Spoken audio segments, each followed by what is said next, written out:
Salam uşaqlar, gəlin bugün üçbucaqda qaldığımız yerdən davam edək. Median və digər bilgilərlə tanış olacaq bugün. Deməli uşaqlar, üçbucağın median nədir? Üçbucağın təpə nöqtəsindən qarşı tərəfin ortasını birləşdirən parçaya üçbucağın median deyilir. Biz bunu qısaca həmişə deyirik ki, üçbucaqda median təpə nöqtədən, baxın, təpə nöqtəni artıq biz tanıyırıq da, keçən dərsin.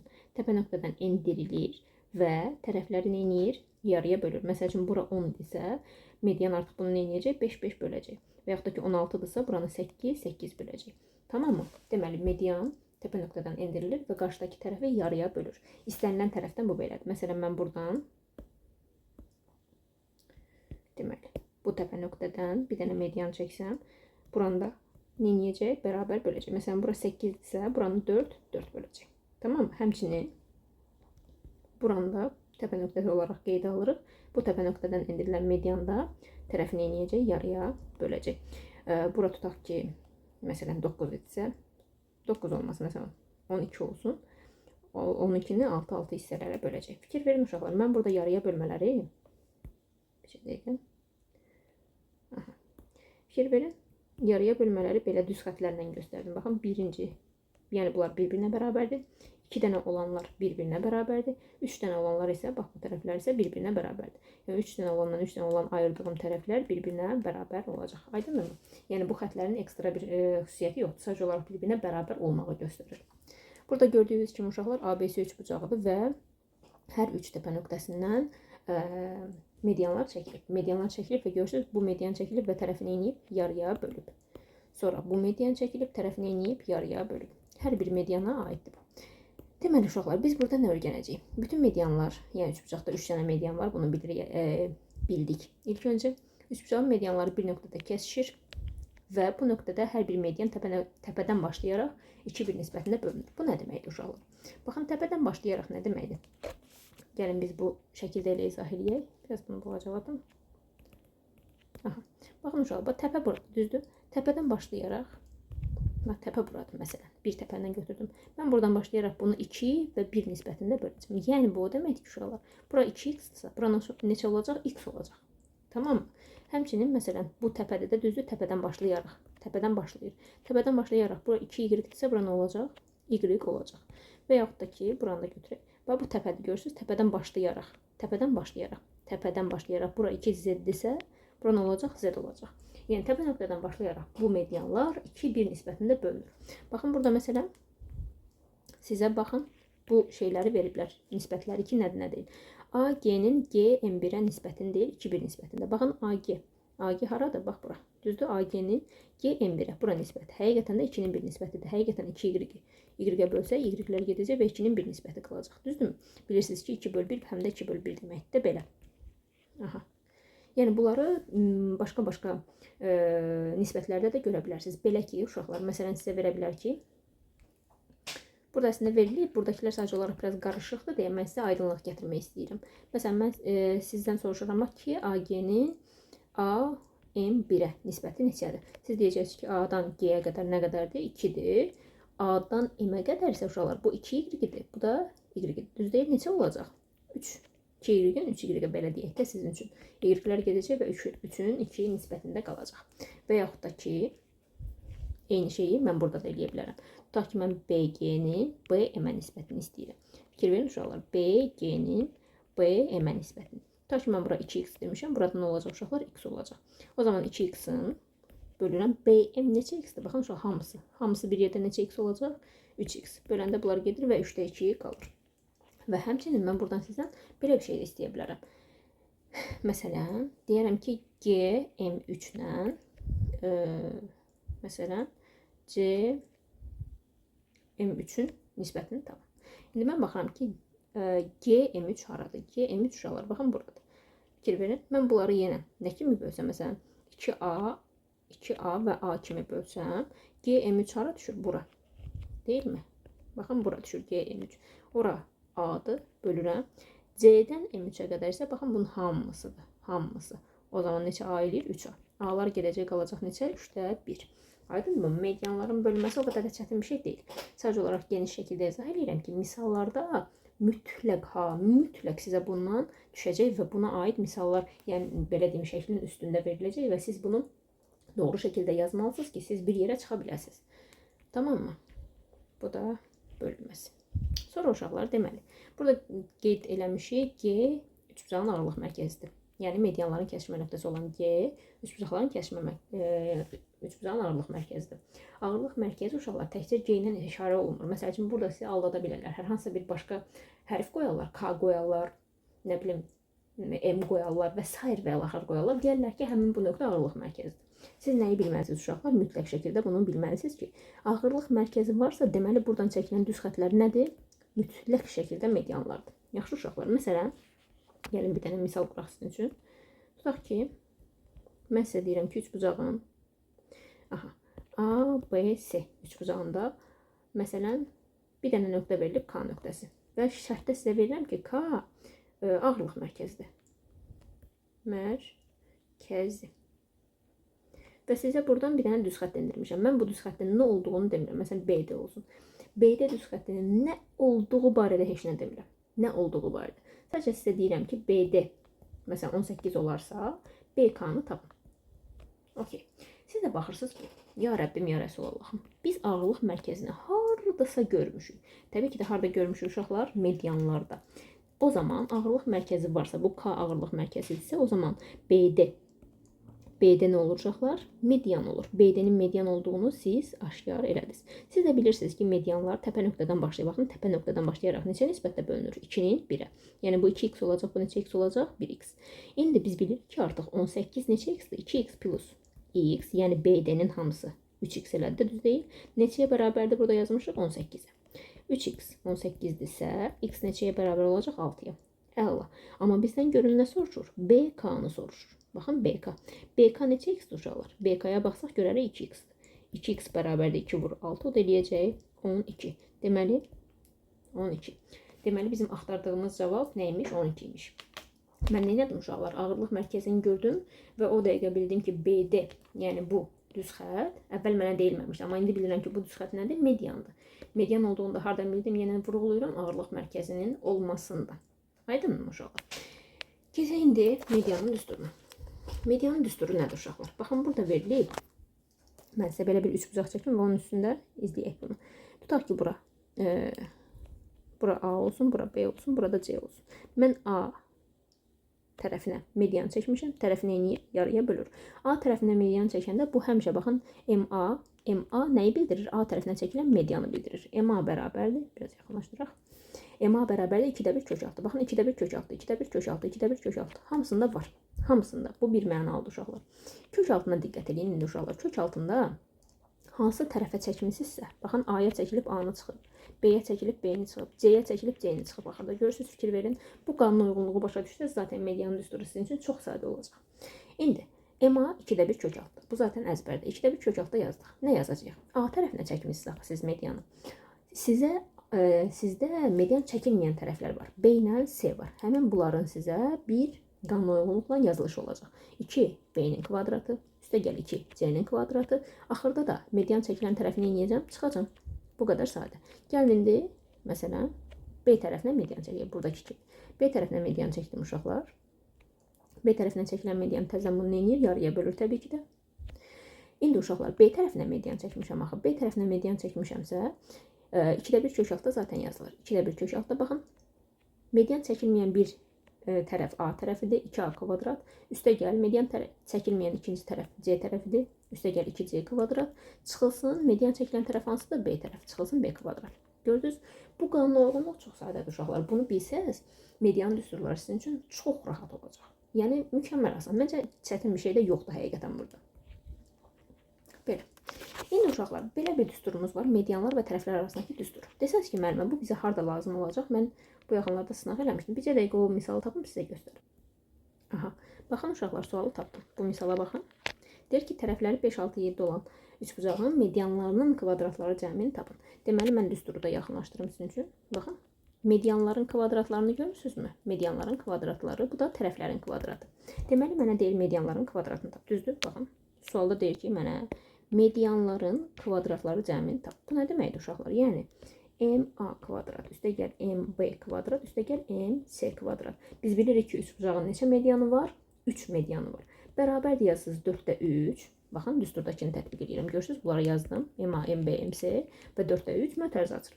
A kvadrat, B kvadrat, C kvadrat. Yəni 5-in kvadratı, 6-nın kvadratı, 7-nin kvadratı. Məsələn, bundan da medianların kvadratları cəmini tapmış olacaqsınız. Yəni daha artıq bunu mən hesablamıram, həll eləmirəm. Yəni siz ümumi məzmunu bildiniz ki, nədir, nə deyil. Tamam mı uşaqlar? Bunu verək aşağı. Bu da belə. Sonra uşaqlar, bu həmin bu düstur ki var, 9-lara əsasən lazım deyil, amma yenə də yadda saxlasaz kifayət qədər yaxşı bir şeydir. Yəni bu il lazım olmaz, gələn lazım olar. Mən yenə də sizdən soruşacağam sevimli 9-lar.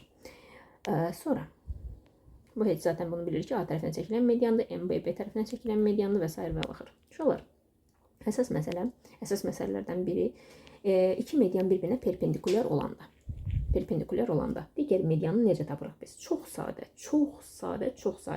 Ümumiyyətlə bunu Pifaqor bilən uşaq üçün vəbşə ümumiyyətlə sadə olur. Belə ki, uşaqlar, əgər üçbucaqda bir də çəkək. A tərəf, B tərəf və C tərəf. Mən sizə deyirəm ki, bu B tərəfindən çəkilən medianında bu olsun MB. Bu da A tərəfindən çəkilən median olsun MA. Mən sizə deyirəm ki, burada düzdür oxşamadı, amma siz təxmini oxşadığında deyirəm ki, bunlar bir-birinə perpendikulyardır. Yəni mən sizə deyirəm MA ilə MB bir-birinə nədir? Perpendikulyardır uşaqlar. Yəqin ki, bunun perpendikulyar işarəsi olduğunu bilirsiniz. Baxın, bu perpendikulyar işarəsidir. Əzbərləyin. Perpendikulyar. Bu isə uşaqlar 2 dənə belə xətt olur. Perpendikulyarı qəşəng verək. Bu isə uşaqlar 2 dənə belə xətt və yaxud da ki 2 dənə belə xətt verilə bilər. Bu paraleldir. Yaxşı mı uşaqlar? Bunları mütləq şəkildə əzbər bilin yəni ki. Çünki şərtdə sizə nə verilirsə onunla bağlı olur. İndi bizə deyir ki, misalımıza qayıdaq uşaqlar. Deyirəm ki, MA ilə MB perpendikulyardır bir-birinə. Siz mənə MC-ni tapın. MC-ni də bilmirik. Yəni təxmini olaraq belə çəkilmişsin üçün MC-dir də bu. Düzdürmü? C tərəfinə çəkilir. Həmin o MC-nin tapanda MC-nin kvadratı bərabər olur. MA-nın kvadratı üstə gəl MB-nin kvadratına. Və salam. Bu qədər sadə. Baxın, burada da məsəl üçün uşaqlar. Sizə verib ki, MB ilə MC, baxın, MB ilə MC perpendikulyardır. Siz MA-nı tapmalısınız. O zaman MA-nın kvadratı bərabərdir MB kvadratı üstə gəl MC kvadrat. Uşaqlar, medianlar bir-birinə perpendikulyar olanda tərəflər arasında belə bir əlaqə də var. Amma bu, mən bu sualı bircə dəfə Güvənin səhv eləmirəmsə şeyində görmüşəm, sınavında görmüşəm. Başqa heç bir yerdə gördüyüm hələ ki xatırlamıram. Amma yenə də qəşəng necə deyirlər, üsuldur. Bu nədir uşaqlar? Medianlar artıq bir-birinə perpendikulyar olanda tərəflər arasındakı əlaqədir. Yaxşımı? Tərəflər arasındakı əlaqəni tapanda bir tərəfi digərlərinin kvadratını 5-ə bölməklə tapa bilərsiniz. Həmin o sualı kaş ki hardasa yazsaydım, amma həyif ki yaza bilməmişəm, görə bilməmişəm. Tapa bilmirəm hal-hazırda. Ümid edirəm bir gün vaxt edib buna aid sual taparam və sizə də göstərərəm. Deməli. Və əsas məsələyə gəldik uşaqlar. Median sahəni necə bölür? Median sahəni tən yarıya bölür. Məsələn, median çəkmişik buradan, düz deyil. Median çəkmişik. Yaxşı eləmişsən. Sənin bu sahən nə idisə, məsələn, tutaq ki, sənin üçbucağın sahəsi 60-dırsa, sənin sahən 30-30 bölünəcək. Yaxşı mı uşaqlar? Məsələn, 40-dırsa 20-20 bölünəcək. Və yaxud da ki, nə bilim, 30-dursa 15-15 bölünəcək. Baxın, burada da yazmışam. Yazmışam ki, üçbucaq ABM üçbucağı budur uşaqlar. Yaxşı mı? AMC üçbucağının sahəsi AMC üçbucağı isə budur. Bu üçbucağın sahələri bir-birinə bərabərdir və üçbucaq ABC-nin yarısına bərabərdir. ABC üçbucağı hansıdır? Yəni bütöv üçbucağın sahəsinin yarısına bərabərdir. 2də 1 SABC o deməkdir uşaqlar. Yəni median sahəni nə edir uşaqlar? Bərabər hissələrə ayırır. Median hissələrə ayıranda bərabər ayırır. Tamam mı? Baxın uşaqlar, özdə nədən söhbət gedir? Sahələrdən. İndi uşaqlar, bunu bildik ki, bir dənə median sahəni yarıya bölür. Okey. Bizdə SS. Problem deyil. Bəs bütün medianlar 6 dənə hissəyə belə deyək, bütün medianlar çəkilərsə sahəni neçə hissəyə böləcək? 6 hissəyə böləcək. O da ki, baxın, görürsünüz S1, S2, S3, S4, S5, S6 zaten bunları yazıblar. Həmin bunların, yəni ki, S1-in, S2-nin hamısının bir-birinə bərabər olduğunu da vermişik və hamısı da bir-birinə nədir uşaqlar? Bərabər və bütöv ABC üçbucağının sahəsinin neçə hissəsinə bərabərdir? 6-ya bölünməsin. Məsəl üçün, belə deyək də, sizin tutaq ki, sahəviz ABC, gəlin belə yazıq, S üçbucaq ABC 60-dırsa, o zaman S1 neçədir uşaqlar? 100% 10. Yəni 10 bura, 10 bura, 10 bura, 10, 10 və 10 düşəcək. Yaxşı? Hamısına bərabər sayda. Ki bunu burada zaten qeyd eləmişik. Sonra uşaqlar bunları 2-2 birləşdirib də şey eləyə bilərsiniz. Yəni ki, nəzərə ala bilərsiniz. Məsəl üçün burada yazıb SAOB. AOB haradır uşaqlar? Baxın A, O, B. Baxın hal-hazırda bu üçbucaqdan söhbət gedir. Görürsünüz, S1-in en altını götürdüm. Sonra hansı üçbucaq ola bilər? İndi mən bura baxmıram. Tam olaraq sizin üçün ayırıram ki, görəsiniz. Sonra A, O, S üçbucağı. Baxın bu. Bunların bir-birinə bərabərliyini görürük və buradan da bu iki dənə üçbucağın bir-birinə götürsək, bir-birinə bərabərliyini görürük. Deməli uşaqlar, 6 hissəyə böldük. Bundan problem yoxdur. Həmçinin bunları 2-2 ilə nə etmək olar? Birləşdirmək olar. Artıq burada sahənin 3də 1-nə bərabər olacaq. Yəni həqiqətən də baxın 10-10 olsa uşaqlar, buranın sahəsi bilən başqa bir qələm götürək. Məsələn, bura 10, burada 10 olsa. Aha, uşaqlar, baxın məsələn buranı 10 və 10 versəm, həqiqətən də bura neçə eləyəcək? 20. İndi gəlin baxaq görə həqiqətən də ödənirmi? Mən sizə deyirəm yenə də üçbucağın sahəsi 60-dır. Sizə deyirəm ki, bu AOB üçbucağın sahəsini tap. Həqiqətən də 3də 1-i qədər. 60-ı 3də 1-i, daha doğrusu 60-a vuranda 60-a neçə eləyir uşaqlar? 20. Və həqiqətən də buranı neçə alıram? 20. Zaten 10 ilə 10-u toplayanda da 20 eləmirdi. Və salam qutardı getdi. Bu qədər. Yenə də bunu bir geri qaytarım. Baxın bu qədər uşaqlar. Yəni ki, burada heç bir fikirləşəcək, hər hansısa bir çətinlik yaradacaq bir şey yoxdur. Bunu silək. Düşünürəm ki, medianda demədiyim heç bir şey yoxdur. Həqiqətən də hər şeyi dedik. Hər şeyə vurğuladıq. Hər şeyə göz ucu ilə də olsa, göz ucu ilə yox, əslində təmiz baxdıq. Artıq medianda uşaqlar heç bir problem istəmirəm. Yəni ömür boyu da, yəni 11-ci sinifə qədər bu mediandır. Yəni belə bir çətin bir şey yoxdur. Keçirik tənbölənə. Aha, tənbölənlə davam edirik uşaqlar. Deməli, tənbölən mediandan fərqli olaraq uşaqlar. Burada yazılmayıb deyəsəm. Bu deyil. Təpədəki bucağın tənbölənidir. Yəni uşaqlar, median tərəfi yarıya bölürdü. Xatırladaq medianı. Medianı görürsünüz, tərəfi yarıya bölürdü. Amma və lakin tənbölən isə, baxın, bucağı yarıya böləcək. Tamam mı uşaqlar? Məsələn, mən burada indi sizə çəkeyim. Tutaq ki, 40 dərəcəli bucaqda, əslində biz bunu həndəsədə də keçmişik, həndəsənin anlayışlarında. 40 dərəcəli bucaqdır, tənbölən bunu yarıya böləcək. Yəni 20-20-yə ayıracaq və salam. Tənbölənin işi uşaqlar bucağı yarıya bölməkdir. Və yaxud da ki, uşaqlar mən eyni şeyi buradan da indirə bilərəm. Yəni buradakı bucağım tutaq ki 50 dərəcədirsə 25-25 ayıracaq. Tamam? Yəni qarşı tərəflə bu tərəflə heç bir işi yoxdur bunun. Sadəcə və sadəcə bucağı yarıya böləcək. Oldu mu uşaqlar? Tənbölən bucağı yarıya bölür. Tənbölən işarələməsi. Tənbölən işarələməsindən danışaq uşaqlar. Qəşəng üçbucaq oldu. Deməli, məsələn, üçbucağı tənböləni çəkmişəm uşaqlar. Və bunu mən ya belə işarələyəcəm ki, ən çox belə işarələyirik, ya da məsələn, bu bucağın tənböləni çəkək. Artıq ikinci bucağa mən 2 dənə xəttə qoya bilərəm. Və yaxud üçüncü bucağın tənböləni çəkirəm. Çalışıram çəkməyə.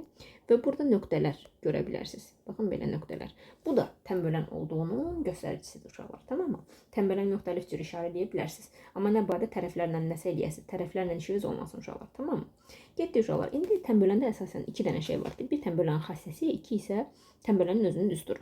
Yəni tənbölənlə tanış olaq. Tənbölənin düsturunu bir çoxumuz, bəlkə də bir videoda görmüşsünüz. Bu videonun axırında çalışacağım ki, o videonu qoyum, amma görək hələ nə alınır. Deməli uşaqlar, məsələn, tənbölən. Üç bucaqdır. Tənbölənini çəkmişəm. Tənbölən bucağı yarıya bölüb. Mən bu tərəfə A, bu tərəfə B, bu tərəfə M, bu tərəfə isə N deyirəm. Yəni, bu tənbölənin ayırdığı tərəflərə bu tərəfə M deyirəm. Bu tərəfə isə N deyirəm. Tamam? Bu proyeksiya deyil. Qətiyyən proyeksiyanı hündürlükdə danışacağıq. Proyeksiya deyil. Yaxşı uşaqlar. Hissələrə bölmüşük. İndi tənbölən xassəsindən danışaq uşaqlar. Xassə. Çox güman ki, bunu hamımız bilirik. İnşallah ki, bilirik. Biz deyirik ki, xassədə nə? Bunun buna, bunun da buna nisbəti, yəni A-nın M-ə, B-nin isə N-ə nisbəti bir-birinə nə olmalıdır? Bərabər. Və yaxud bunun buna, bunun da buna nisbəti bir-birinə bərabər olmalıdır. A-nın B-yə bərabər olmalıdır. M-in N-ə. Fikir verin uşaqlar, bunu çarpaz vursaq A-N, B-M eləyir. Bunu da çarpaz vursaq A-N, B-M eləyir. Ona görə də heç bir fərq yoxdur. Üçbucağın xassəsi ya budur, ya da budur. İkisi də doğrudur. Gəlin də bir dənə misala baxaq. Məsələn, mən özümdən verim. İndi uşaqlar, burada bir şey deyim sonradan. Bu o deməkdir ki, uşaqlar. Baxın. Bu o deməkdir ki, A-nın M-ə nisbəti B-nin N-ə nisbətinə bərabərdirsə, bu o deməkdir ki, eyni eyni ölçülər də bunlar əslində dəyişirlər. Məsəl üçün sizə bunu elə misal üzərində başa salım. Baxın məsələn, burada mən bir dənə tənbölən çəkmişəm. Buranı vermişəm 5, buranı vermişəm 3. Məsələn 15 olsun. Burada olsun məsələn 21. Belə. İndi uşaqlar mən sizə deyirəm ki, bu tərəfdə vermişəm A, B, C, D. İşarələyək qoy bunu. A, B, C, D. Demək mən bu tərəfi vermişəm sizə məsələn 30. Belə. 30 olmasın da məsələn 36 olsun. Belə bir şey olsun. İndi uşaqlar mən sizə deyirəm ki, AD-ni də tapın, DC-ni də tapın. Buranı da tapın. İkisi də bir-birinə bərabər deyil əslində. Bura X, burada Y qoyaq. Deməli uşaqlar, siz ilk öncə nə edə bilərsiniz? Bunun buna nisbətini eləməzdən əvvəl siz bilirsiniz ki, bu 15, bu 21-dirsə, yadda saxlayın. Bura 15K, burada 21K-dır. Yaxşı uşaqlar. Bu bir çoxumuzun sevdiyi üsuldur əslində. Bura 15K, bura 21K. O zaman mən 15K ilə 21K-nı toplayaram. Bərabər eləyirəm 36-ya. Sizə bilmədim. O zaman 36K bərabər nəyə? 36-ya. K da bərabərdir 1-ə. Sən demə o zaman bunun burası 15 imiş, burası da neçə imiş? 21 imiş. Gəlin buna tənbölənin xassəsinə aid misallara topludan baxaq. Görün. Topluda qəşəng suallar var. Aha, topluluğunu açdım uşaqlar. Məsələn, bu suala baxaq. Deyir ABC üçbucağında. ABC üçbucağı çəkirəm. ABC üçbucağında. BD tənböləndir. BD tənbölənimizi çəkdim. BD tənbölən. Bu əslində qırağa çıxmır uşaqlar sadəcə olaraq. BD. Ondan sonra D işarələməliydim. BD. Aha. Deməli AB 18-dir. BC 20-dir. Və bizə də deyir ki, AC 19-dur. Tamam. AC-nin 19 olduğunu bilirəm. İndi bunu iki cür həll edəcəm uşaqlar sizin üçün. Bir K-larla, bir də K-sız. K-sız həll edirəm ilk öncə. Uşaqlar, mən bu AD-yə X desəm, DC 19 çıx X olmaz. Onlar da deyilmi? O zaman mən bunun 18-in X-ə nisbətini 20 böl 19-un 19 çıx X-ə nisbəti kimi verə bilərəm. Amma və lakin burada hesablamanın daha sürətli olması üçün siz bilməlisiniz ki, bunlar ixtisar gedə bilər. Və həmçinin, əgər bunların ixtisar getməsini bilmirsinizsə, siz bunu da bilməlisiniz də 18-in 20-yə nisbəti bərabərdir X-in 19 çıx X-ə nisbətinə. Bilirsə bunun buna, bunun da buna. Bu qaydalar, bu daha doğrusu xassə ödənir. İndi sonradan bunları ixtisar edirsiniz, çarpaz vurursunuz, gəlin çarpaz elə vuraq, hesablayaq. Deməli, bu eləyir 9, bu eləyir 10. Çarpaz vursaq 10x bərabərdir. Bunları vursaq bir-birinə 81, 71 çıx x. Bu tərəfə keçirdən də 11x. Ümid edirəm ki, düz elədim. Aha, 171. Uşaqlar, mən öz səhvimi tapdım. Yanlışlıq olub. 9-u 19-a vurmuşam, amma x-ə vurmamışam. Deməli, 9-u 19-a vururam. 171 çıxsın, 9x yazmalıydım bura. Aha, bu eləyir 19x bərabərdir 171, x də bərabərdir 9-a. Üsüləyə görə sorry. Deməli, x bərabər 9. X bərabər 9 tapdımsa nə gözəl. Burada 9-dursa, burada 19-dan 9 çıxanda nə qalacaq uşaqlar? 10 qalacaq. Yaxşı mı? Bunu qırmızı ilə yazın və yaxud bənövşə ilə çıxılsın 10. Deməli uşaqlar, siz birinci üsul nədir? X və yaxud da ki, Y. İstənilən dəyişəndə fərq yoxdur. Yəni, hər hansı bir dəyişən qoyursunuz və bütündən o dəyişəni çıxıb digərini yazıb bir-birinə nisbəti tapırsınız. Gəlin bunu bir də K-larla hesablayaq. Məsələn,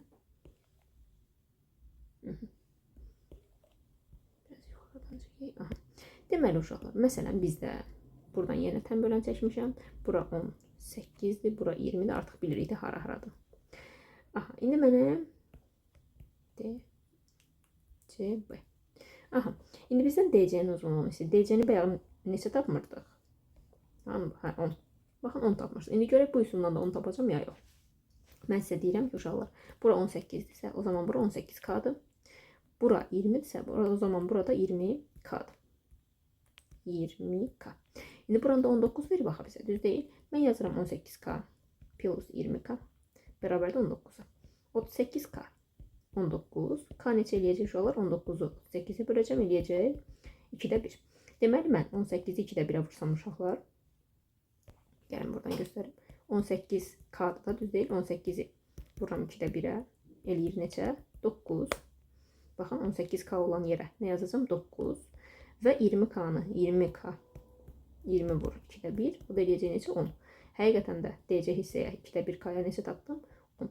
Deməli, həqiqətən də Hər iki üsuldan biz doğru cavabı alacağıq. Tamam mı uşaqlar? Və həmçinin deyin bunun buna nisbəti kimi də yaza bilərsiniz. Və yaxud da ki, bunun buna kimi yaza bilərsiniz. Fikir verin uşaqlar. Heç bu k-larla yazanda biz tənbəllərin xassəsindən istifadə eləmədik. Yəni bunun buna xassəsindən istifadə eləmədik bir-birinə bölünmədən. Əksinə biz hansı xassədən istifadə elədik? Bölmələrin, nisbətlərin, belə deyək, bir-birinə bərabərliyindən. Onsuz da bunun buna nisbəti nə verəcək bizə? 18 bölünsün 18k bizə verəcək 1 böl k, düzdür? Həmçinin 20 böl 20k bizə nə verəcək? 1 böl k yenə. Ona görə də biz bu silməyim bunu, belə qalsın.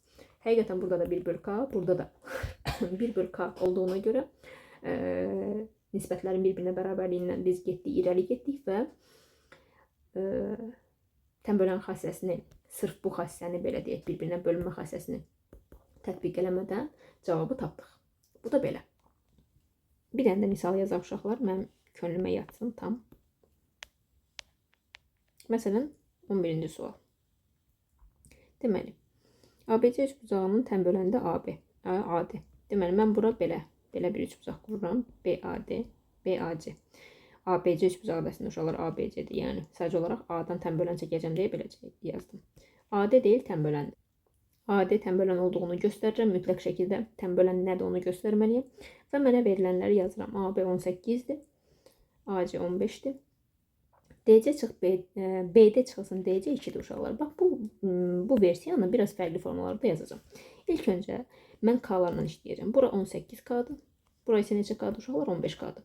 Deyək ki, uşaqlar BD çıx DC. BD neçə k-dır? 18k. DC neçə k-dır? 15k. Çıxıram və 2-yə bərabər edirəm. 3k. 2-dirsə k neçədir uşaqlar? 2 bölü 3. İndi mən gəlin BD-ni tapacağım. Çox rahat tapacağım uşaqlar. BD neçə k-dır? 18k. Düz deyil.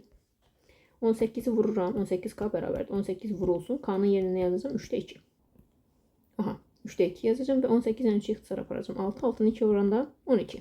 Və həmçinin digər tərəfdən DC 15k-dır. 15k-nı tapıram uşaqlar. 15 vurulsun. 3-də 2. O da gedəcək. 5, 5-i 2-yə vuranda 10.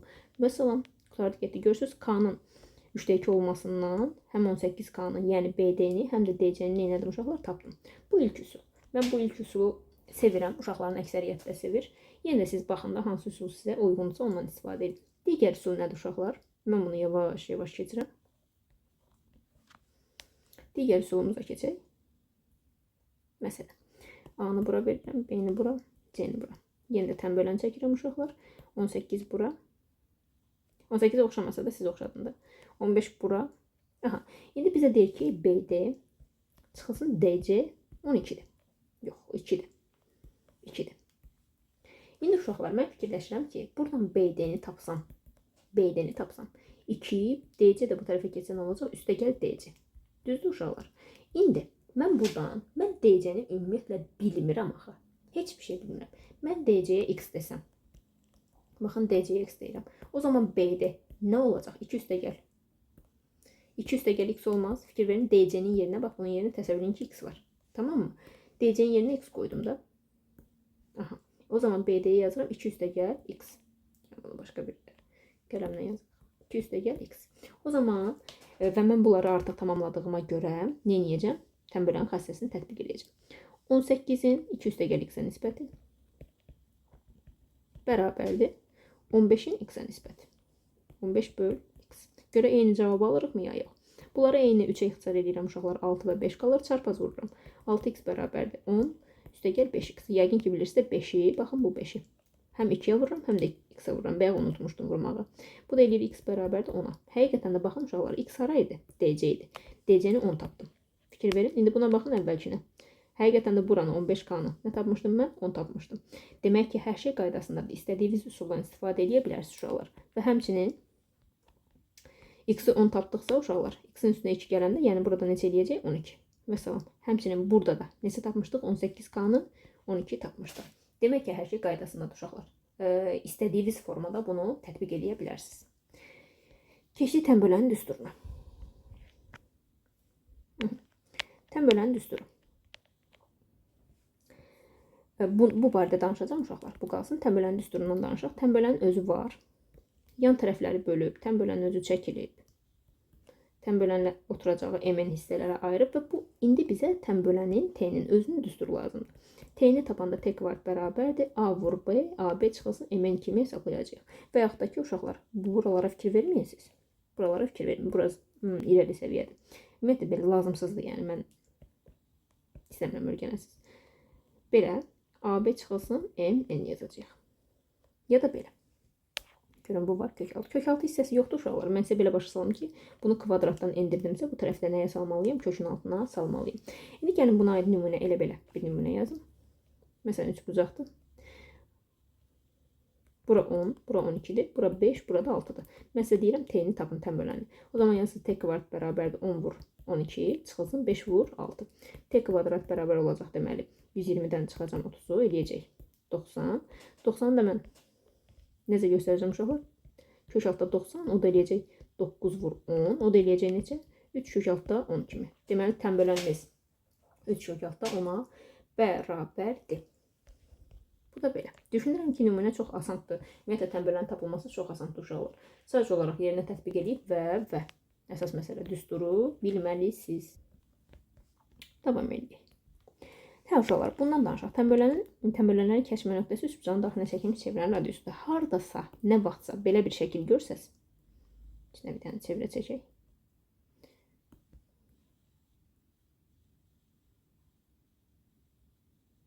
Yerləşdirdik. Aha. Deməli, üçbucaq və daxilinə çevrə çəkmişik. Mən bu üçbucağın içindən 1, 2 və 3 dənə düz xət çəkmişəm. Amma sizə bu düz xətlər barədə heç bir məlumat verməmişəm. Siz bilməlisiniz ki, əgər düz xətlərin kəsişmə nöqtəsi çevrənin də mərkəzinə düşürsə, deməli bu düz xətlər nədir? Tənbölənlərdir 100%. Baxın, bu da tənböləndir, bu da tənböləndir, bu da nədir? Tənböləndir. Əgər tənbölənlərin kəsişmə nöqtəsi çevrənin mərkəzinə düşübsə, bu düz xətlər nədir? Tənbölənlərdir. Yaxşı, hər hansısa bir düz xətti verilir, amma siz bilirsiniz ki, çevrənin mərkəzinə kəsişirsə, bunlar tənböləndir. Tənbölənin xəstələrini tətbiq edirsiniz və davam edirsiniz. Təbii ki də çevrəni biləndən sonra bu daha geniş olacaq. Siz biləcəksiniz ki, bunlar toxunanlardır və s. və axır. O barədə də çevrədə danışacağıq. Tənbölün düsturu da verildi. Aha, gəldi əsas məsələ tənbölən sahəni necə bölür uşaqlar. Tənbölən sahəni ayırdığı hissələr kimi ayırır. Məsələn, mən bunu aydınlıq gətirim. Bax ki, tənbölən çəkilib. Tənbölən olduğunu göstərim. Tənbölən buranı 3-ə bölüb, buranı 2-yə bölüb. O zaman bunun sahəsi 3S olacaq, bunun sahəsi isə 2S olacaq. Tamam mı? Yəni sahəni uyğun olan hissələrə böləcək. Bax, fikir verin, burada da verilib. S1 bölünsün S2, A bölünsün B kimi və yaxud da ki, M bölünsün M kimi olacaq. Yaxşı uşaqlar. Məsələn, bunu necə bölək? Tutaq ki, misalda hal-hazırda ağlıma gəlmir.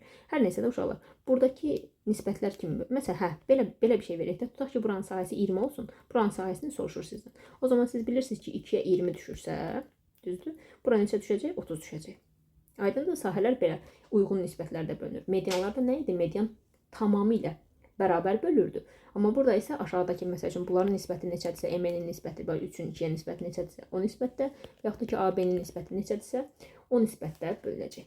Aydındır mı? Və ən sevdiyim, uşaqlar, medianlar, tənbölənlər arasında qalan bucaq. Baxın, buradan bir tənbölən çəkilib, buradan bir tənbölən. Fikir verin, buradakı tənbölənləri görün. Bunu bir dənə düz xətlə göstəriblər. Bunları 2 dənə düz xətlə. Deməli, bunlar da nədir? Tənbölənlərdir. Əgər tənbölənlər daxildə kəsişirlərsə, 90 dərəcənin üstünə, yəni alfanı da tapmaq üçün 90 dərəcənin üstünə gəlirik. Baxın, təpədəki bucağın, A bucağın nəyini? Yarısını. Məsələn, mən bura 120 yox, çox oldu. 40 vermişəm, tutaq ki, 40. Onda mən, gəlin bu alfa bucağı bir yerdə tapaq. Alfa bucağı bərabərdir 90 üstə gəl, 40-ın yarısı. Yəni, 90 üstə gəl, 20, o da eləyəcək neçə? 110. Aydındır mı uşaqlar? Bu alfa bucağını tapdım. Və salam. Təbii ki də burada siz desəz ki, müəllimə, mən bunu belə yazmaq istəmirəm, mən bura qoymaq istəyirəm, məsələn, biraz balacaladaq. Məsələn, mən bura x, bura y bucaqlarına bölüb, sonradan 3 bucağı tətbiq edib və s. və axır bir şey eləmək istəyirəm. Yolunuz da açıqdır uşaqlar.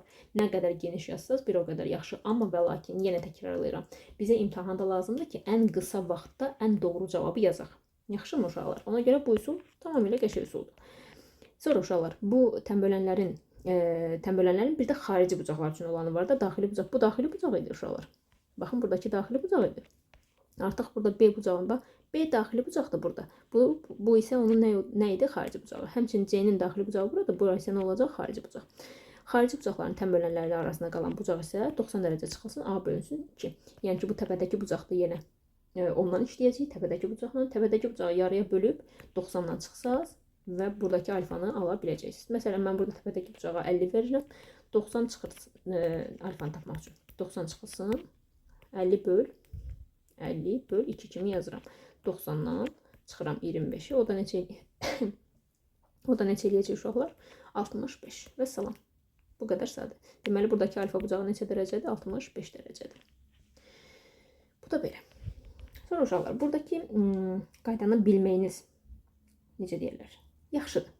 Bir çox yerdə sizin dadınıza çatacaq və bu qaydaya aid misallardan bir dənə güvəndə görmüşəm mən hələ ki. Güvənin üç bucaqlar bölməsində var. O misalı indi hal-hazırda yadıma düşmür hansı misaldır. Deməli, hündürlük həmişə tən böləndən kiçik, tən bölən isə mediandan kiçik. Ən yaxşı halda isə üst-üstə düşə bilərlər uşaqlar. O da hansı üç bucaqdadır? Median tən bölən hündürlüyü üst-üstə düşür, ancaq bərabər tərəfli üç bucaqda. Yəni A. Fikir verdiniz uşaqlar, mən tərəflərə xəttlər qoydum. Bərabər tərəfli deyəndə buna da bir xətt, buna da bir xətt, buna da bir xətt qoydum. Yəni o 3 dənə xətt o deməkdir ki, bu üç bucağın bütün tərəfləri bir-birinə bərabərdir. Amma digər ixtiyari üç bucaqlarda hündürlük tən böləndə mediandan nədir? Kiçik olur. Yəni ən böyüyü həmişə median olur. Sonra uşaqlar, bunu əslində düz bucaqlı üç bucaqlı deməliydim. Dediyim kimi uşaqlar, bunları düz bucaqlı üç bucaqda təkrarlayaraq. Bu qayda və bu qaydanı. Çünki hələ ki düz bucaqlı üç bucağı biz bilmirik. Hələ ki bilmirik. Ona görə mən birbaşa keçirəm hündürlüyə. Deməli uşaqlar, hündürlük, yəni bu dərsdəki ən qısa mövzuda demək olar ki. Deməli uşaqlar, hündürlük heç bir şey eləmir. Heç bir şey eləmir. Sadəcə olaraq istənilən təpədən endirilir. İstənilən təpədən endirilir. Məsələn, A, B, C təpələri var. B təpəsindən siz hündürlüyü endirmişsiniz və mütləq şəkildə orada bax bu işarədə nə deməkdir? 90 dərəcə yaratdığını göstərməlisiniz. Hündürlük həmişə baxın qarşı tərəfə və ya qarşı tərəfin uzantısına çəkilmiş. Uzantısı da deyəcəm indi nədir uşaqlar? Həmişə nə olur uşaqlar? Perpendikulyar. Bayaqları perpendikulyarın nə olduğunu dedik. İndi də deyirəm. Perpendikulyar uşaqlar 90 dərəcə baxın endirilir və 90 dərəcə yaradırsa, deməli B, məsələn BD deyək buna. BD AC-yə nədir? Perpendikulyar. BD perpendikulyardır AC-yə. Bu kimi şərtlərə misallarda çox diqqətlə baxın. Görün, hələ hara perpendikulyardır, hara perpendikulyar deyil. İndi bu uzantı sözünə bir baxaq görək, bu nədir? Uşaqlar, istənilən üç bucağın, baxın, məsələn, buradan eləyək, baxın. Bu üç bucağın hündürlüyü buradan çəkildi içərdən. Bu bucağın da hündürlüyü çəkildi buradan, içərdədir, görürsünüz. Həmçinin bu C bucağının hündürlüyü də çəkildi içərdədir. Fikir verin, içərdədir. Amma kör bucaqlı üç bucağı götürsəz siz, körbucaqlı üç bucağın hündürlüyü ancaq bu tərəfə çəkilən hündürlük ancaq çöldə ola bilər. Tamam mı? İçərdən siz heç cür 90 dərəcəli düz xətt, yəni perpendikulyar düz xətt endirə bilməzsiniz. İndi keçək, bax bu uzantı nə deməkdir? Baxın, uzantı nədir? Həqiqətən bu tərəfə çəkmək istəyirəmsə, mən bu tərəfi biraz uzatmalıyam. Biraz uzatmalıyam ki, mən bu uzantıya nə çəkim? Hündürlüyü çəkə bilim. Tamam mı? Körbucaqlı üç bucağın hündürlüyü bax burada da göstərilib uşaqlar. Əslində üç bucaq, bax bu üç bucaqdır. ABC üç bucağı. Baxın bu üç bucaq. Və bunun hündürlüyü hardadır uşaqlar? Xaricində. Körbucaqlı üç bucağın hündürlüyü xaricdə olur. Sonra uşaqlar, hündürlüklərin kəsmə nöqtəsi orta mərkəzdir. Sadəcə olaraq qaydada təbii ki də öyrənə bilərsiniz. Üç bucaqda uşaqlar böyük tərəfə çəkilmiş hündürlük kiçik, kiçik tərəfə çəkilmiş hündürlük isə böyükdür. Bunu belə başa salım uşaqlar sizə. Məsələn, belə bir üç bucaq çəkim sizə. Biraz eybəcər üç bucaq tam olsun. İstədiyim üç bucaq alındı. Deməli uşaqlar, baxın, hal-hazırda A, B, C tərəfi çəkirəm, düzdür? Baxın, mən indi C tərəfi ən böyük tərəfdə, düz deyil. C tərəfinə bir dənə hündürlük çəkirəm. Hündürlüyə baxın, bab balaca. HC. Gördünüz? C tərəfinə çəkilən hündürlük HC, balaca. Amma indi A tərəfinə çəkilən hündürlüyə baxın. Gedirəm və A-ya çatıram. A tərəfi mənim ən kiçik tərəfimdir. Amma ona çəkilən hündürlüyə baxın, nə boydadır. Demək ki, uşaqlar, həqiqətən böyük tərəfə kiçik, kiçik tərəfə isə böyük hündürlük çəkilir. HA. Bunu yadda saxlayın. Və uşaqlar, yadda saxlayın bir qaydanı. Burada yəqin ki olacaq. Olmaya da bilər. Amma mən deyim. İstənilən tərəf və ona çəkilən hündürlüklər bir-birinə hündürlüklərin hasili bir-birinə bərabərdir. Yəni nə demək istəyirəm? Üçbucaq A tərəf, B və C tərəf. Mən indi hansı tərəfin hündürlüyü çəkdim uşaqlar? C tərəfindən. Mən bunu HC deyirəm. C vur HC. Gəlin A'dan başlayaq ən salamat. Hələ ki C'yə keçməyək. A tərəfinə hündürlüyü çəkirəm. A tərəfinə hündürlüyü çəkdim. Bu HA-dır uşaqlar. A vurulsun HA. Bərabərdir. B tərəfinə hündürlüyü çəkirəm. Bu da HB olsun. B vurulsun HB. O da bərabərdir. C tərəfinə bir dənə hündürlüyü çəkirəm. C vurulsun HC. Deməli uşaqlar, tərəflər və ona çəkilən hündürlüklərin hasili bir-birinə bərabər olacaq. Tamam mı? Ya bu da burada var imiş. Baxın, burada var. Bu qayda burada var. Bu qaydaya tələsməyin uşaqlar. İndi mən sizə deyəcəm nədir, nə deyil. Baxın, bu Heron düsturunu əvvəlki dərsdə demişəm. Gelin, baxın, yarım perimetr düsturunu demişəm keçən dərsdə. Keçən dəfə, yəni üçbucaqların birinci bölməsində mütləq şəkildə baxın. Deməli uşaqlar, biz dedik tərəflər və ona çəkilən hündürlüklər bir-birinə nədir? Bərabərdir. Tərəflər və ona çəkilən hündürlüklərdən sonra isə uşaqlar, sahə düsturunu artıq biz bilirik. Sahə düsturu hündürlükdən asılı olan sahə düsturu. Birinci düsturu vermiş ya. Birinci düstur hansıdır? Heron düsturudur, sahə düsturu. İkinci düstur üçbucaq üçün sahə düsturu hündürlük nə olan düsturdur. Aha, məsələn, indi mən burada sahəni vermək istəsəm yazacağım S bərabərdir. A vur HA bölünsün 2. Və yaxud B vur HB bölünsün 2. Və yaxud C vur HC bölünsün 2. Bu düsturların hər biri ilə mən sahə düsturumu tapa bilərəm. Baxın, burada yazılıb uşaqlar HA, HB, HC. Sizcə o hardan alınıb? Baxın, S bərabərdir A vur HA bölünsün 2 yazıram da mən. Həmin burada A, HA. Boğazım və öskürəyim biraz bərbaddır uşaqlar. Özürlü sayarsınız. Deməli, burada mən çarpaz vurmalıyam. 2S bərabərdir AHA. A vur HA. Buradan HA-nı tapsam 2S-i mən nəyə bölməliyəm? A-ya bölməliyəm. Baxın, burada da eyni şey vermişdi də sizə zaten. Ona görə də bu düsturları əzbərliyimə qaçmayın. Əzbərliyimə qaçmayın uşaqlar. Xahiş edirəm. Siz əsas məsələ düsturun mahiyyətini başa düşün. Mən sahə düsturunu bilirəmsə, mən oradan hündürlüyü zaten tapa bilərəm. Tamam mı? Məsələn, gəlin bir dənə sahə düsturu tapaq uşaqlar. İlk olaraq biz hələ bir şeyə baxaq, sonra hündürlüklərə.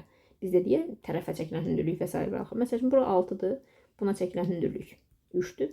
Bura 9-dur, buna çəkilən hündürlük isə tapın deyirəm, x. Siz deyirsiniz ki, 6 vur 3, 6 və ona çəkilən hündürlük bərabər olacaq 9 və ona çəkilən hündürlüyə, yəni x-a. X o zaman neçə olacaq? 2. Və salam. İndi bu üçbucağın sahəsinin tapılması istənilsəydi məndən, mən bilirəm ki, İstənilən tərəfdən hündürlük çəkmişəm. Mənim üçün fərq yoxdur. Bir tərəf və hündürlük mənə kifayətdir. S bərabərdir 6 vur 3 bölünsün 2 şəklində yazacağım. O da eləyəcək 9. Və yaxud digər hündürlüyü 2 tapdım axı mən. Və yaxud S bərabərdir 9 vur 2 böl 2 şəklində yazacağım. O da eləyəcək 9. Gördünüz? Baxın uşaqlar. Bir tərəf 6, bir tərəf və ona çəkilmiş hündürlük. Gördünüz? 6 vur 3 böl 2. Və yaxud bir tərəf və ona çəkilmiş hündürlük. 9 vur 2. Yəni x-in yerinə artıq 2 tapmışam. Bunları yadda saxlayın. Sonra yuxarıda yazılan böyük qaydaları oxuyaq. Deməli, iti bucaqlı üçbucağın hündürlükləri daxili oblastda kəsişir. Deməli, uşaqlar, biz zaten bilirik ki, düz bucaqlı üçbucaqdır. Düz bucaqlı yox. İxtiyari üçbucaqdır. Bir hündürlük bu. Bir hündürlük bu. Hündürlüyün işarələrini də qoyaq. Bir hündürlük də bu.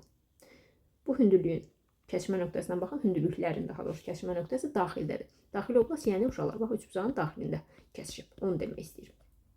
Yaxşı mı? Bax kəsişmə nöqtəsi. Sonra deyir ki, düzbucaqlı üçbucağın hündürlükləri onun düzbucaq təpəsində kəsişir. Düzbucaqlı üçbucağı tanımasaq da yenə də bunu vurğulayaq. Düzbucaqlı üçbucaqda uşaqlar, düzbucaqlı üçbucaqda yadda saxlayın. Katetlərin özü hündürlüklərdir. Katetlər özü hündürlükdür. Bunu yadda saxlayın. Çünki niyə uşaqlar? Məsələn, A, B, C deyirik də düzbucaqlı üçbucaqda. Biz deyirik ki, hündürlük həmişə neçə dərəcə altında çəkilməlidir? 90 dərəcə altında. Mən görürəm ki, B tərəfi var və ona 90 dərəcə altında A kateti çəkilib. Deməli, A katetinin özü B tərəfinə çəkilmiş nədir? Hündürlükdür. Və yaxud da ki, A tərəfini görürəm mən burada. A tərəfinə çəkilən perpendikulyar ilə B katetinin özüdür. Deməli, B katetinin özü nədir? Hündürlükdür. Amma mən burada bir dənə C tərəfindən nə çəkə bilirəm? Hündürlük çəkə bilirəm. Deməli, burada sadəcə hipotenuza hündürlük çəkə bilərəm. Və həqiqətən də düşünsək ki, A-nın özü hündürlükdür. Düzdür. B-nin biraz çox qaraladım. Aha, A-nın özü hündürlükdür uşaqlar. B-nin özü də hündürlükdür və mən həmçinin C-yə də hündürlük çəksəm, Bu 3 dənə hündürlüyün üçü də harda kəsişəcək uşaqlar? Qara ilə qaralayım bax burada. Harada bura uşaqlar? Düz bucaq təpəsidir. Düz bucaq təpəsində kəsişəcək. Bu sualı yenə güvəndə görəcəksiniz. Diqqətli olun, zəhmət olmasa.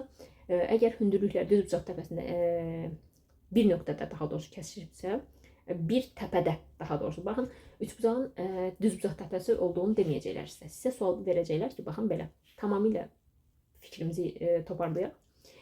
Üçbucağın hündürlükləri onun bir təpəsində kəsişərsə, üçbucağın hündürlükləri nə vaxt bir təpədə kəsişir? Düz bucaqda üçbucaq olanda. Yaxşı. Digəri harda kəsişirdi? Daxili oblastda və çorbucaqlı üçbucağın hündürlükləri isə xarici uzantısının hündürlüklərin uzantısı xarici oblastda kəsişir daha doğrusu. Bu da nə deməkdir uşaqlar? Bir dənə düz bucaqlı. Yox, çorbucaqlı üçbucaq çəkək. Görək çəkib bildim. Pis deyil. Yaxşıdır. Məsələn, baxın, bunun hündürlüyünü çəkirəm. Bu hündürlük buradan çəkilir. Görürsünüz də bu tərəf əslində çəkilib. Görürsünüz, bu tərəf əslində çəkilib bu hündürlük. Bir də məsələn uşaqlar, bu tərəf var axı. Baxın. Kör bucağı sizə göstərə biləcəm deyə ümid edirəm. Bir də bu hündürlük var axı. Görürsünüz bu hündürlük. Bu tərəfin uzantısını çəkirəm. Bu da ona hündürlükdür. Görürsünüz uşaqlar. İndi deyək ki, bunların körbucaqlı üçbucağın hündürlükləri də xarici oblastda kəsişir. Həqiqətən də mən bunu uzatsam, bunu da belə uzatsam, xarici oblastda hündürlüklər nə edəcək uşaqlar? Kəsişəcək.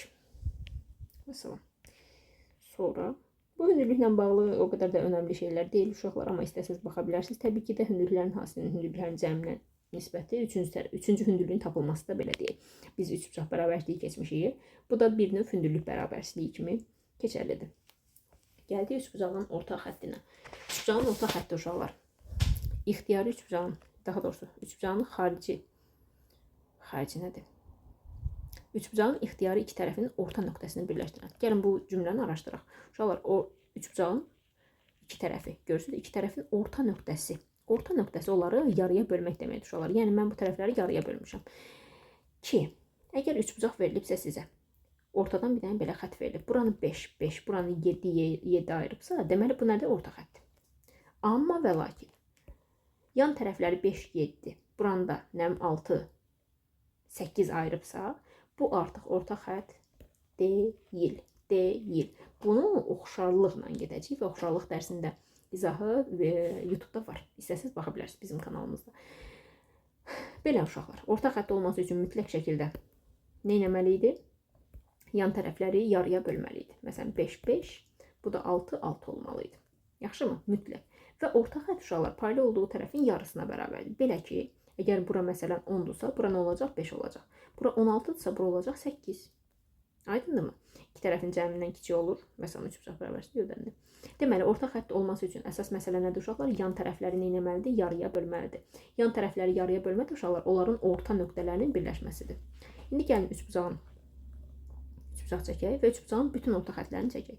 Baxın, bu tərəfin orta nöqtəsi buradır. Bu bir tərəfin orta nöqtəsi buradır. Bu bir tərəfin orta nöqtəsi isə buradır. Mən bu orta nöqtələri birləşdirsəm, birləşdirə bildim. Bu orta nöqtələri birləşdirsəm uşaqlar, aldığım tərəflər nə olacaq? Orta xəttlər olacaq. Belə ki, uşaqlar, məsəl üçün, bura 2A tərəfdirsə, bax, bu tərəfin uzunluğu 2A-dırsa, bu orta xəttin uzunluğu nə olacaq? A. Sonra. Bu tərəfin uzunluğu, baxın, bu tərəfin uzunluğu 2B olarsa, bu orta xəttin uzunluğu nə olacaq uşaqlar? B. Və həmçinin bu tərəfin uzunluğu 2C olarsa, bu orta xəttin uzunluğu nə olacaq? C.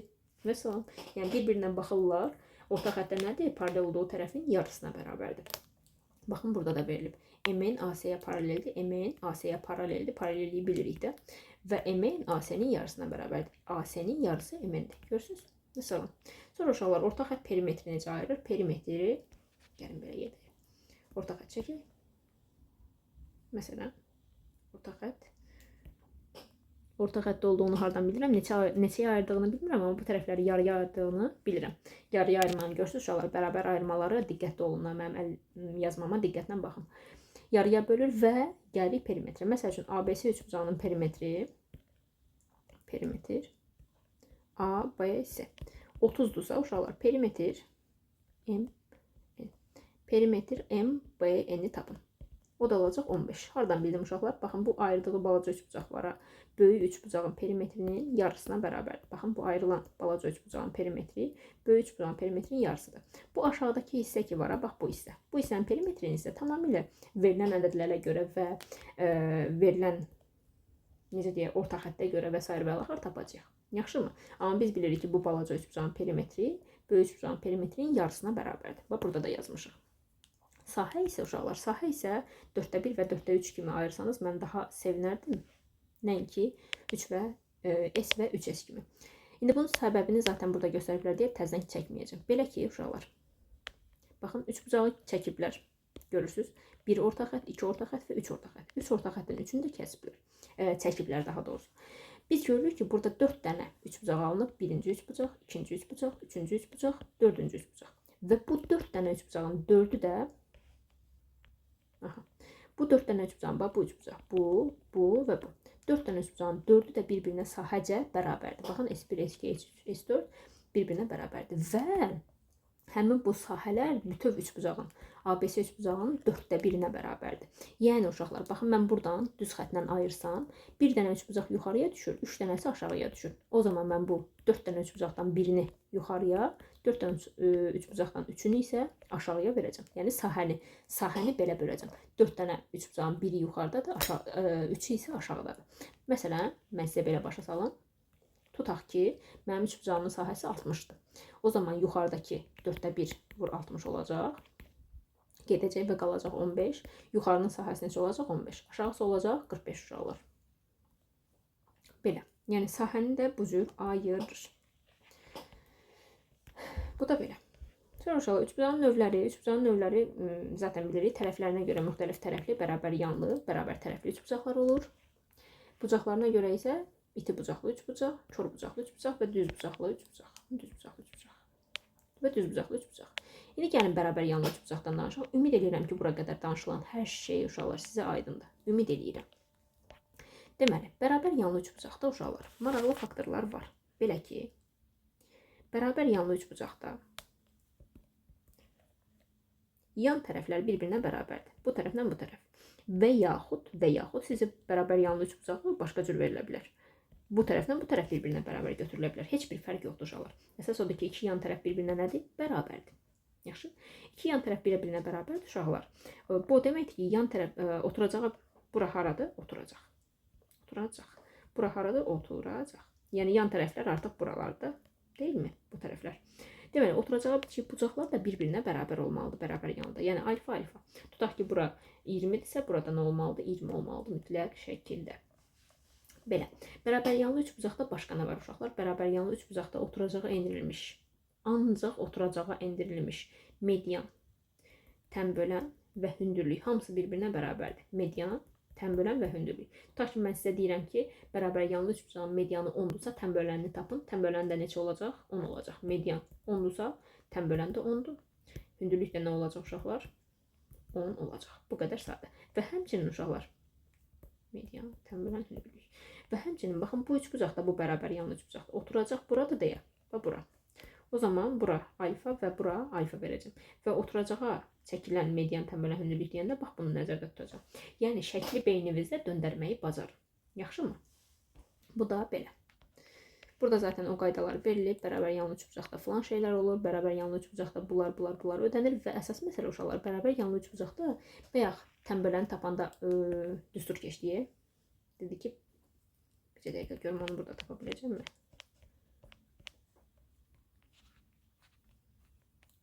Aha. Baxın uşaqlar, tənbələnin düsturunu keçdiyi t kvadrat bərabərdir. AB çıxılsın MN. Fikir verin, AB haradır? Yan tərəflər, MN isə onun ayırdığı hissələr. Burada da həmçinin bərabər yanlı üçbucaqda o qayda ödənir. X-in kvadratı A kvadrat çıxılsın MN kimi hesablanır. Rahat hesablaya bilərsiniz. Ki həmişə də doğru cavab verəcəksə, birinci OTK sınağında, 11-lərin OTK sınağında düşmüşdü. Və rahat da bundan istifadə edib cavab yazan uşaqlar var idi. Bərabər yanlı üçbucaqlı uşaqlar. Bura səhv gedib. A kök altı 3'dür bu. Baxın, indidən göstərirəm sizə. Hamı baxsın. A kök altı 3'dür bu. 120 dərəcəli bucaqda uşaqlar. Xüsusi bir hal var ki, bərabər yanlı üçbucaqda yan tərəflər A, 120'nin qarşısı isə A kök altda 3 olacaq. Yaxşı uşaqlar, bərabər yanlı üçbucaqda bunu nəzərə alın, zəhmət olmasa. Məsələn, nə demək istəyirəm mən? Məsələn, bir dənə üçbucaq çəkim. Buranı 120 dərəcə verirəm. 120. Burada 30-30 düşür avtomatik. Mən tərəfi 8-8 vermişəm. O zaman bura olacaq 8 kök altda 3. Və həmçinin hesablamanın biraz tərsinə də gerək. Qoyun sizin üçün biraz düşündürücü olsun. Məsələn, mən bura vermişəm uşaqlar 6. Mən bilirəm ki, bu tərəflər nədir? A, A-dır da. Bir-birinə bərabərdir, bərabər yanlıdır. Mən bilirəm ki, 120-nin qarşısındakı A kök altda 3-dür. A kök altda 3 6-dırsa, mən fikirləşirəm ki, mən gəlin birinci bunu hesablayaq. A-nı tapanda nə edirik? A-nı 6-nı bölürəm kök altda 3-ə. Həll eləmək üçün hər tərəfi irrasionaldan azad eləmək üçün hər tərəfi kök altda 3-ə vururam. Kök altda 3 vur kök altda 3. 6 kök altda 3 bölünsün 3. Kök altda 3 kök altda 3-ə vuranda eləyir 3. Bunlar da gedir, qalır neçə? 2 kök altda 3. Və həmçinin uşaqlar, biz dərsdə sizlə demişdik, amma yenə də təkrarlayaq. Nəyi 3-ə vuranda 6 eləyir, 2-ni 3-ə vuranda, düzdür? Və bu 3-ü salırsınız nəyin altına? Kökün altına. 2 kök altda 3-ü həqiqətən kök altda 3-ə vuranda eləyəcək 6. Bu qaydanı da bilin, tez hesablama. Amma siz belə də ki, irrasional ədədləri, həqiqi ədədləri bilirsiniz. Bunları hesablaya bilərsiniz. Bunlar xırda qaydalardır uşaqlar, öyrənin. Öyrənməyə sizin xeyrinizədir uşaqlar. Hər halda siz bilməlisiniz ki, əgər bu tərəf bu tərəfə, baxın, burada zaten verili bu qaydalar. Baxın, Y bu tərəfə, yan tərəfə paralel olarsa və həmçinin X da digər tərəfə paralel olarsa, X ilə Y-in cəmi, yəni bu ayrılan hissələrin cəmi tərəfə bərabər olacaq. Bu bir qaydadır. Yaxşımı? Hündürlüklərlə bağlı bunu da deyək. Hündürlükləri görürsünüz uşaqlar. Baxın bu tərəf, baxın tərəfin bir nöqtəsindən bura H1 çəkilib. Hündürlük, H2 çəkilib hündürlük, 2 dənə. Yəni yan tərəfə, bərabər yanlı üçbucaqda uşaqlar, yenə baxın, AA verilib. Bərabər yanlı üçbucaqda yan tərəfə çəkilən üçüncü tərəfin oturacağın bir nöqtəsindən yan tərəflərə hündürlüklər çəkilibsə, yan tərəfə çəkilən hündürlük nə olacaq? Digər hündürlüklərin cəminə bərabər olacaq. Gəldik bərabər tərəfli üçbucağa uşaqlar. Bərabər tərəfli üçbucaqda bütün bucaqlar, bütün tərəflər bir-birinə bərabərdir. Bütün bucaqlar, daxili bucaqlar 60 dərəcədir gördüyünüz kimi. Bütün xarici bucaqlar isə 120 dərəcə olacaq. Bərabər tərəfli üçbucaqda uşaqlar yadda saxlayın. Burada perimetr 3A-dır, zaten bilirik. A üstə gəl, A üstə gəl, A. Bunu zaten bilirik. Sahə uşaqlar, sahə A kvar kök altda 3 böl 4'dür. Məsələn, mən bunu necə deyim sizə? Tutaq ki, bu tərəf 3 olmasın. 4. Bu tərəf 4'dür, bu tərəf də 4'dür. Mən 4 olmasın, 4 də istəmirəm. 10. Ən salamat 10. İndi mən deyirəm ki, uşaqlar 10'dursa, siz bunun sahəsini tapın. Yazırsınız ki, S bərabərdir. 10'un kvadratı kök altda 3 bölünsün 4. 10'un kvadratı 100 eləyir. 100 kök altda 3 böl 4. 100 ilə 4 gedir. 25 kök altda 3 qalır. Deməli, bizim bərabər tərəfli üçbucağın sahəsi nəyə bərabərdir? 25 kök altda 3-ə. Bərabər tərəfli üçbucaqlar uşaqlar. Bərabər yanlı üçbucaqda fikir verin. Bərabər yanlı üçbucaqda ancaq oturacağa endirilmiş median tənbölən hündürlük bir-birinə bərabərdir. Amma bunu eyni şeyi yan tərəf üçün demək olmaz. Yəni yan tərəfə çəkilən median ayrıdır, hündürlük ayrıdır, tənbölən ayrıdır. Yaxşı uşaqlar. Amma onlar da ayrı-ayrılıqda bir-birinə bərabərdir. Yəni buradan çəkilən medianla buradan çəkilən median bir-birinə bərabərdir. Buradan çəkilən hündürlüklə buradan çəkilən hündürlük bir-birinə bərabərdir. Və çəkilən tənbölənlər də ayrı-ayrı bir-birinə bərabərdir. Amma bir-birinə bərabər ancaq hansıdır? Oturacağa endirilmiş. Bərabər tərəfli üçbucaqda isə uşaqlar fərqi yoxdur. Hansı tərəfdən çəkirsiniz, çəkin. Oturacaq buradan çəkilmiş hündürlük median tənbölən, buradan çəkilmiş hündürlük median tənbölən tərəfləri də yarıya bölürəm. Tərəfləri yarıya bölürəmsə həm mediandır, bucağı yarıya bölürəmsə həm də tənböləndir. Buradan çəkilmiş hündürlük median tənbölən. Bu tərəfi də yarıya bölürəm, bucağı da yarıya bölürəm və hündürlük kimi də göstərmişəm. Zaten həm median, həm tənbölən, həm hündürlük. Bu tərəfdən də çəkirəm. Həm hündürlük, həm tənbölən, həm də median. Deməli uşaqlar, üçbucağın istənilən təpə nöqtəsindən fərqi yoxdur. Çəkilən median, tənbölən, hündürlük bir-birinə nədir? Bərabərdir. O da median, tənbölən, hündürlük bir-birinə bərabərdir. Və o da bərabərdir A kök altda 3 böl 2. A kök altda 3 böl 2. Yəni buradakı A nədir uşaqlar? Yəni tərəflərdir. Yəni qeyri-adi bir şey yoxdur, tamam mı? Tərəflərdir. Hər şey qaydasında. İndi gəlin, məsələn, sizlə belə bir sadə suallar işləyək 2 dənə. Tutaq ki, mən sizə deyirəm tərəf 12'dir. 12'dir. Mən sizə deyirəm ki, bu üçbucağın hündürlüyünü tapın. Siz də bilirsiniz ki, median, tənbölən və hündürlük hamısı bir yerdə A kök altda 3 böl 2'dir. O zaman siz yazırsınız 12, A'nın yerinə artıq 12 qoyursunuz. 12 kök altda 3 böl 2. 12 ilə 2 gedir. 6 kök altda nə qalır? 3 qalır. Deməli, sizin hündürlüyünüz də medianınız da, tənböləniniz də 6 kök altda 3'dür. Amma sizə sual belə verə bilərəm. Üçbucağın tərəfini bilmirəm. Bərabər tərəfli üçbucaqda deyirəm. Məsələn, median məsələn 8'dir. 8 olmasın. 12 olsun. Bu dəfə medianı 12 vermişəm. Aha. Mən deyirəm ki, median tənbölən hündürlük hamısı bir-birinə bərabərdir. O da nə idi? A kök altda 3. A kök altda 3 böl 2. Nəyə bərabərdir uşaqlar? 12'yə. Əla. O zaman mən bunu çarpaz vururam. A kök altda 3 bərabərdir 24'ə. 12'ni 2'yə vuranda 24. Nəyi 3'ə vuranda 24 edir uşaqlar? 8'i 3'ə vuranda. A bərabərdir 8 vur 3. Amma buradakı 3'ü hara qalıram? Kök altına alıram. Deməli mənim tərəfim haradır uşaqlar? Nədir uşaqlar? 8 kök altda 3. Yəni bu üçbucağın tərəfi, bütün tərəfləri 8 kök altda 3 olacaq bu ad. Yəni belə uşaqlar, bəzən median verəcək sizə, bəzən tərəf verəcək. Siz hər biri ilə işləməyi bacarmalısınız. Və uşaqlar burada verib median tənbələnin hündürlüyü hamısı bir-birinə bərabərdir və daxilə xarici çəkilmiş radiusların cəminə bərabərdir. Mən sizə onu deyim ki, uşaqlar, bərabər tərəfli üçbucağın həm daxilinə çevrə çəkmək olur, həm də xaricinə çevrə çəkmək olur. Mən biraz sözləri səhv dedim. Həm daxilinə çevrə çəkmək olur, daxilinə, həm də xaricinə çevrə çəkmək olur. Və yenə səhv çəkdim. Siz nəyi becər oldu? Nəyi becər bir şey çəkirəm uşaqlar. Siz bilin ki, xaricə çevrə çəkmək istəyirəm. Hal-hazırda əlim getmir. Deməli, daxilə çevrə çəkiləndə bunun radiusu balaca R-lə işarə olunur. Xaricə çevrə çəkiləndə bunun radiusu isə böyük R-lə işarə olunacaq. Daxilə və xaricə çəkilmiş çevrələrin radiuslarını da əzbərləyin uşaqlar. A kök altda 3 böl 6 daxilə çəkilmiş çevrənin radiusu. A kök altda 3 böl 3 daxilə xaricə çəkilmiş çevrənin radiusu olacaq. Yadda saxlayın. Medianların kəşfə nöqtəsi həm xarici, həm daxilə çəkilmiş çevrələrin mərkəzinə düşür. Bu zaten belədir. Burada zaten görəcəksiniz uşaqlar. Baxın bunu. Daxilə və xarici çəkilmiş çevrələrin radiusları. Radius böyük radius. Yəni xarici çəkilmiş çevrənin radiusu 2 dənə daxilə çəkilmiş çevrənin radiusuna bərabərdir. Zaten həqiqətən də görürsünüz. Baxın bu R-i mən 2'yə vursam, bu 6 ilə 2 gedəcək. Nə qalacaq? 3. Həqiqətən də verəcək. Sonra uşaqlar, bərabər tərəflidə bu qayda var. Tərəflərə çəkilən deməli uşaqlar, üçbucağın içində, yəni daxilində, burada yazılıb daxilində götürülmüş ixtiyari nöqtədən tərəflərə çəkilmiş paralel düz xətlər elə bu düz xətlərin cəmi, daha doğrusu tərəfə bərabərdir. Yəni nə deməkdir? Baxın uşaqlar, paralel düz xət çəkmişəm A-ya, amma tamamlamamışam, fikir verin, tamamlamamışam, yarıdır. Həmçinin buradan X-i paralel götürmüşəm nəyə? Tərəfə. Həmçinin buradan Z-i paralel götürmüşəm nəyə? Tərəfə. Həmin bu yarım düz xətlərin cəmi mənə tərəfi verəcək. Yaxşı, ola bilər ki, qarşınıza çıxsın, sadəcə yadda saxlayın. Və uşaqlar, burada yenə də bu düz xətləri verilib, amma bu dəfə nələr çəkilib? Hündürlüklər. Baxın, bərabər tərəfli üçbucağın daxilində götürülmüş ixtiyari nöqtədən tərəflərə çəkilən məsafə. Aha, məsafə deyir uşaqlar. Məsafənin özü elə nədir uşaqlar? Hündürlükdür. Yaxşı yadda saxlayın. Məsafə elə hündürlük deməkdir. Deməli, həmin bu ixtiyari nöqtədən çəkilən məsafələr, yəni hündürlüklərin cəmi normal üçbucağın hündürlüyünə bərabərdir. Bərabər tərəfli üçbucağın hündürlüyünə bərabərdir. O da nədir? A kök altda 3 böl 2 olur. Yəni bu qaydanı keçdik uşaqlar. Hələ ki üçbucaqlardan düzbucaqlı üçbucağa keçmirəm. Amma təbii ki də onlardan danışacağıq. Hələ ki bu qədər. Hər kəsə uğurlar uşaqlar. Bir xeyli uzun oldu. Və bunları üçbucaq dərsini sizdən dönə-dönə istəyəcəm. Dönə-dönə bütün qaydaları. Və uşaqlar, videonun sonunda sizə göstərmək istədiyim videonu da göstərim. Sosial şəbəkədədir. Amma siz sosial şəbəkələrə girməyin. Yaxşı, girməyin. Sadəcə olaraq ola bilər ki, yay tətilində və s. və axır qabağınıza çıxıb. Baxın bu video.